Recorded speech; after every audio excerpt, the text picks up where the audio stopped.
அஸ்வின் கண்ணா, அண்ணி அந்த பேக் கொஞ்சம் அண்ணி ரூம்ல வச்சிடுறியா ப்ளீஸ்? சரிங்க அண்ணி. ஐயே, சார் நீங்க வாங்க, பார்த்து வாங்க வாங்க, மெதுவா வாங்க.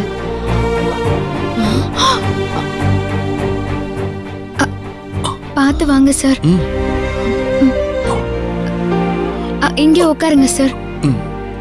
மெதுவா பார்த்து.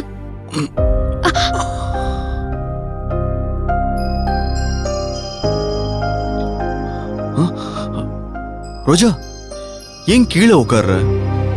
கட்டில்ல உட்காரு.